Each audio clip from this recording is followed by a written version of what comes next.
everyone, welcome back to another discussion video. The last few videos I've been doing lately have been mostly about my thoughts about future expansions and places that we could end up going to, especially when it's involving the Void. After the events in 6.1, we know that we do have a reason to go to the Void now, and are already planning the means to be able to travel there so that we can help Vitra reunite with Azdalia. Spoilers there. And it's also to help Y'shtola discover a way to be able to travel between shards. We know it's not going to be easy, but we are already making progress. But are we really going to be having the Void or the 13th as a possible new expansion?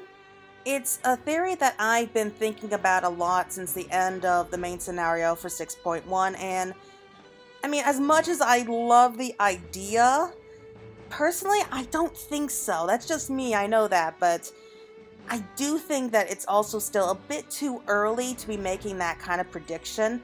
I don't think that we will be having a clear idea of where we're going to, at least until around 6.4, and even Yoshi P stated that they weren't going to be making things clear until near the end of the patches. If I had to guess what I think that the future patches for the remaining story for Endwalker here, I personally think it's going to be a series of little excursions into the 13th. We're not going to be staying there for too long. They're just going to be quick trips as we look around the areas, trying to really get a grasp of just what the situation is like in the 13th, maybe learn more about traveling to other shards, as well as learning about the fate of Azdalia. So I think it's going to be a whole section of new dungeons, as well as instance duties, while also introducing the Golbez lookalike to us, along with the 4 elemental creatures that are giving off some serious Archfiend vibes. I really do think that they are going to be the new trial fights. If you remember from Shadowbringers, we were introduced into the weapons quest line from Gaius when he was talking about a possible threat to Eorzea during the main scenario. So I do think that's going to be something along the same lines here. Whether or not they make it so that it's required for you to be able to move on with the storyline, I can't say for sure. So yeah, I think that the Archfiends are going to be playing the new trial fights, maybe with 3 of the Fiends being the new fights and mount drops, and the 4th one can be like an instance duty, just like what we had with the Sapphire weapon. And then we'll be rounding up the entire storyline with that, with Golbez as the final trial fight for Endwalker. And I know that some people are already really excited about them going to be like the new bosses for like the next expansion. I don't think that's going to happen. I would be very surprised if they turn out to be the main antagonists for the 2nd chapter of the Final Fantasy storylines. And in fact, I would be really surprised if they even make it to 7.0. I mean, that's what I personally think is going to happen. Now, don't get me wrong. I would just love the chance to be able to visit more shards, and there's just so much about the 13th that we still know so little about, and this is going to be a great opportunity to really be able to explore the Void and see if there is a way that we can at least start to move things along with restoring it. But as I explained in my last discussion video, I mean, unless we do like a expansion about the Void much later down the line, I'm sorry, I just don't see how they can really make this work. I have some serious problems with this idea. First off, it still feels maybe it's a little too soon to immediately be jumping straight to a new shard, especially after everything that happened, all the craziness from Endwalker, and we still have so many places on the source that are just waiting to be explored. I mean, let's just let us catch our breath before sending us off to another shard to save the world, for God's sakes.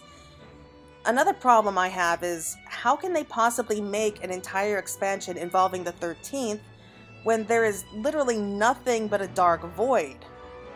I mean, one of the strongest points of Final Fantasy XIV is that the different areas that we visit, they are vastly different from each other. They are filled with different environments, different cities and people and cultures. This is what makes this world feel so alive and complex. So if we're going to have a new expansion, we're going to be needing new cities, new villages for us, new places to explore and be able to rest and learn more about this world, right?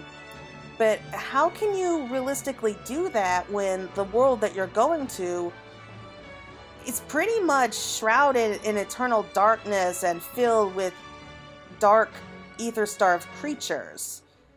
I mean, I have a feeling that if they do try to send us off to the void, all the places that we're going to explore in the 13th are probably going to feel very similar to each other. And that's really no fun.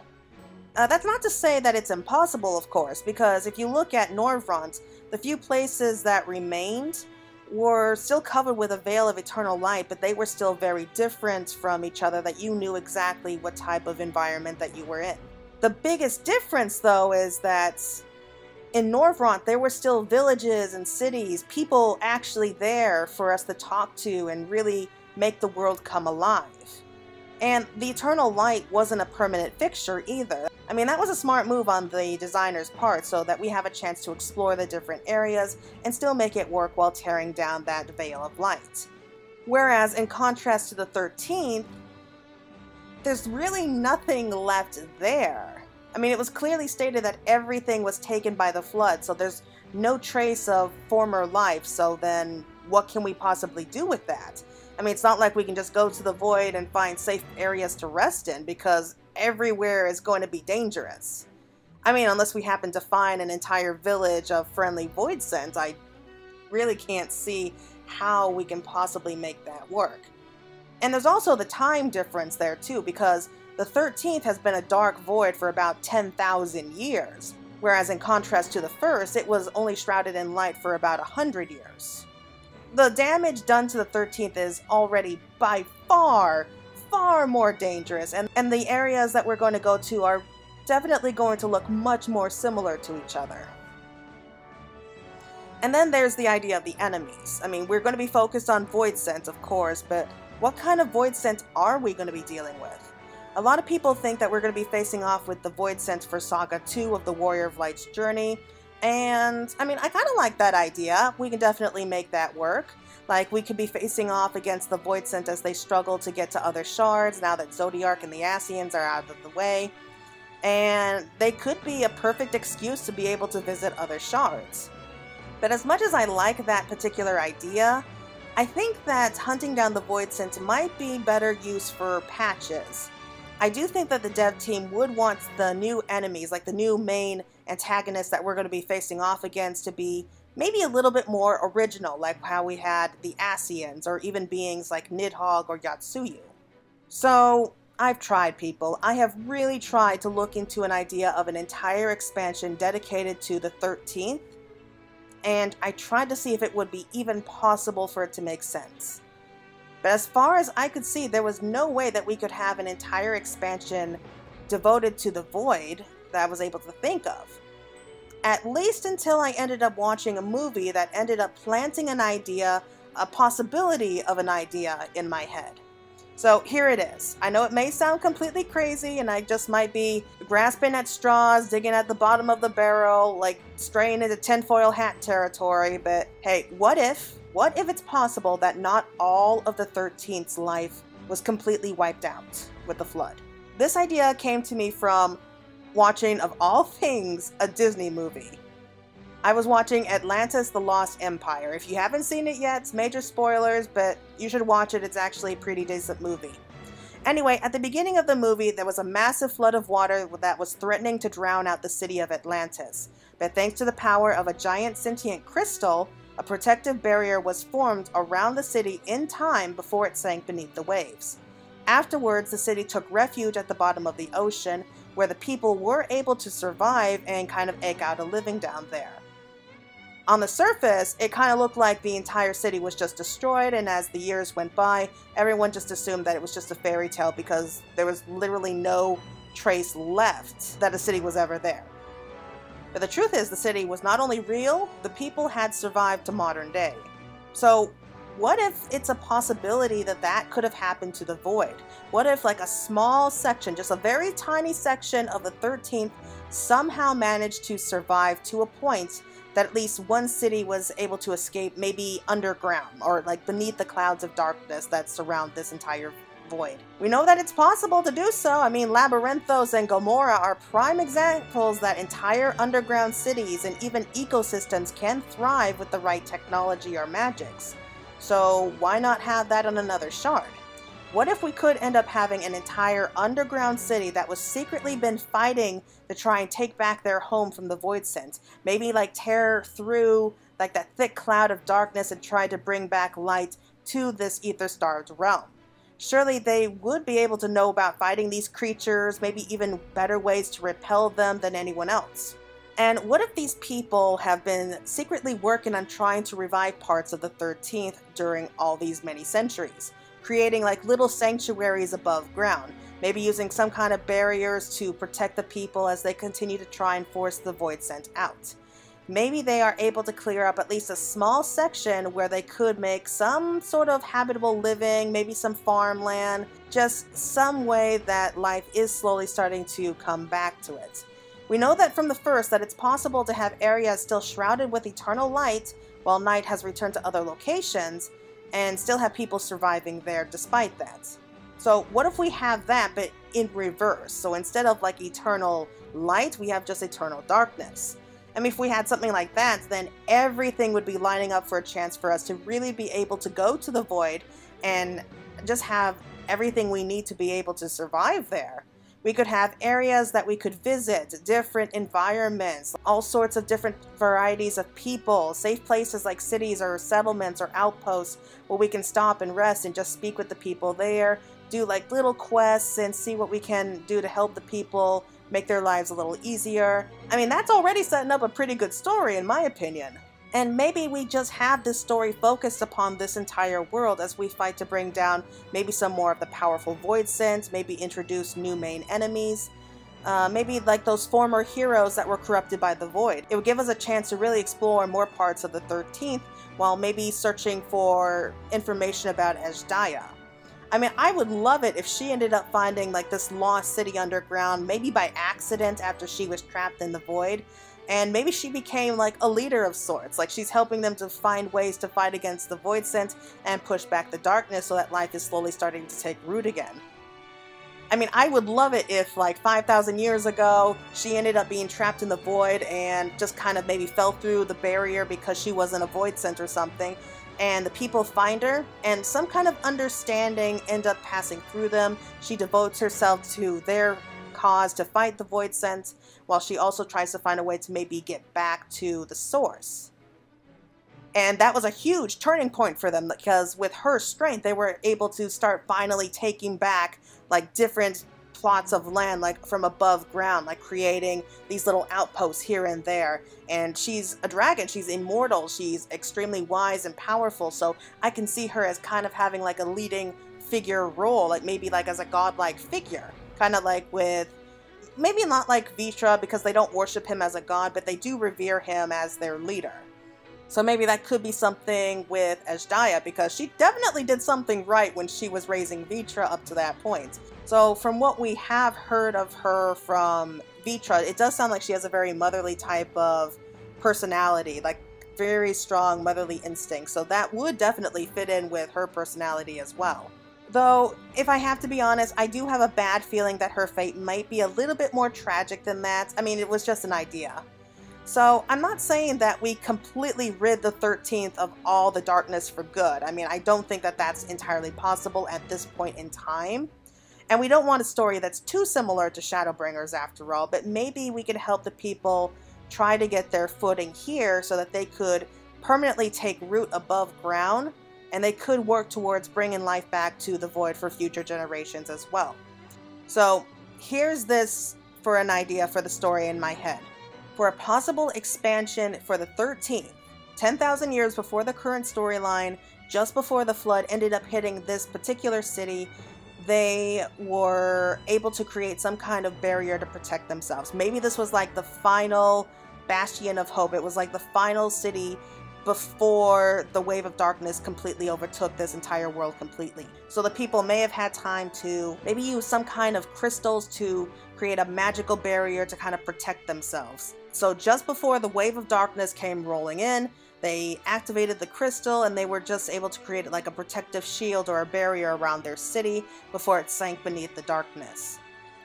While they were underneath all that darkness, they were able to kind of eke out a living underground. They were able to build like an entire vast underground system, an entire underground city, and kind of based off Labyrinthos, I suppose, is kind of the idea I had. They have like an artificial sun, create like a giant dome underground where they could develop farmland, save what few creatures that they were able to salvage from the flood, and during all that, they start training in secret. They start training themselves to be able to fight against the Voidsents, come up with all sorts of different types of battle techniques, different ways to actually deal with the Voidsents before they end up going up top to kind of battle with them, and are slowly, desperately trying to fight back against them for many years. And maybe they create like a kind of special armor like the warding scales that would protect them from being corrupted from the darkness. But of course they can't protect it every time, but the armor would definitely help. So this continues on for perhaps a few centuries, and then about 5,000 years later, that's when Ajdaya appears. She ends up flying in through the Void Gate, and she's doing battle with like all of these very powerful Voidsent, like trying to strike at the very root of the problem here. And that's when the portal closes up behind her. She's able to destroy the portal from one side and just completely blocks it off. And she just continues to do battle with these powerful Voidsent until finally she ends up either completely exhausted or she's injured, and she ends up falling like right through like a barrier. Like maybe the barrier only keeps out Voidsent, like it only keeps out the darkness somehow, but she's not a Voidsent, so she falls right through. That's where she meets the people who I would probably guess that they would be terrified of her at first because they would think that she was a Voidsent, but maybe cooler heads prevailed. They were able to realize that she is a very powerful, very wise, intelligent being, and I guess they come to understand each other. So she kind of takes on like a leading role amongst these people, perhaps when they needed it most. And with her power kind of backing them up, they were able to make real progress since then. They're able to slowly start to take back the land from the Voidsent. And I'm guessing that a few areas above ground have already been cleared. They're using more powerful like bubbles or kind of shields to protect these areas from the Voidsent. I guess if you look at the Ruby Sea and we have those underwater cities, they have like those giant bubbles around the cities where they have air to breathe. That's kind of what I was picturing, but maybe on a much vast scale, like much bigger. And so the entire zones are completely covered by these special bubble-like barriers. And so eventually it gets to a point that people are slowly starting to move above ground. They're much more hopeful about the future. And maybe during all of this, like over the next 5,000 years, the people are still fighting the good fight until a time comes when another portal opens, and that's when they see the Warrior of Light kind of emerge into this world of darkness. And they're kind of keeping an eye on this person because this person just happened to come through a void gate. And they're watching them fight their way through like this world of darkness, beating up Voidsent and defeating the Cloud of Darkness, which probably would have been a huge moment of victory for them because Doga and Yune were able to permanently defeat the Cloud of Darkness. At least I'm pretty sure they were able to permanently defeat her. That probably would have been a huge like moral boost for the people who are still fighting against the Voidsent, and that kind of pushed them even harder to take out more and more powerful Voidsents. So just when everything is looking good for them, that's when Zodiark is defeated, and the fragments that was still within the 13th moon, that disappeared. And that somehow ends up triggering like a massive frenzy with the Voidsent. Maybe they're going to try to start lashing out now and trying to actually find ways to get to other shards so that they can gorge themselves on ether. And when we end up coming to the 13th, these Voidsents, they discover that we have a working Void Gate and now are eager to make use of it. But why that would happen, I'm still not entirely sure. Maybe they could sense Zodiark's presence somehow, and that was somehow influencing their behavior, but now that that's gone, they're kind of running wild. Maybe through the balance that Zodiark's presence brought, maybe these crystals that the people were using to protect their cities and settlements were losing their power now that Zodiark was no longer around. And so the people there are starting to fear the worst. Maybe they're even thinking about possibly abandoning the 13th altogether, and they're trying to find ways to protect themselves against these more powerful of those Void's denizens.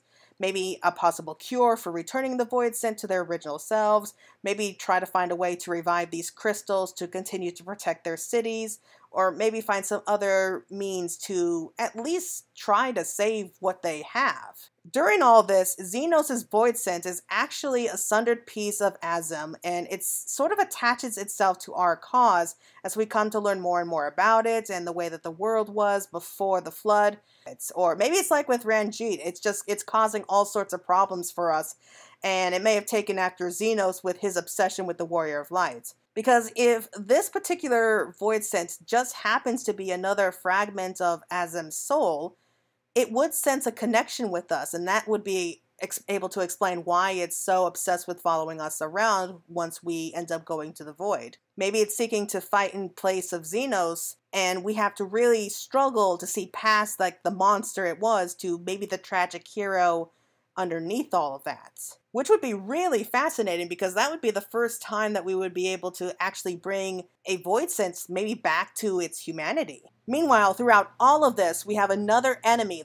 The real enemy from here on out for this second story is kind of watching from the sidelines. Maybe it's something that's even older and more powerful than even the ancients. What I love is that it's possible this ancient evil being, like whatever it is an even bigger threat to the world than the final days were. I would be very impressed if that was the case, but that would explain why Azem wasn't seen like during the fall of Amarant, why they weren't around when the heavens were basically burning and fire was raining down from the sky. They were busy dealing with this new possible threat. Maybe they thought that this threat was the cause of the final days, in fact. And I can imagine that Azem may have been doing battle with it and wasn't strong enough to defeat it completely on their own, but strong enough to be able to put it under like a lock and seal, kind of like what happened with Zodiark.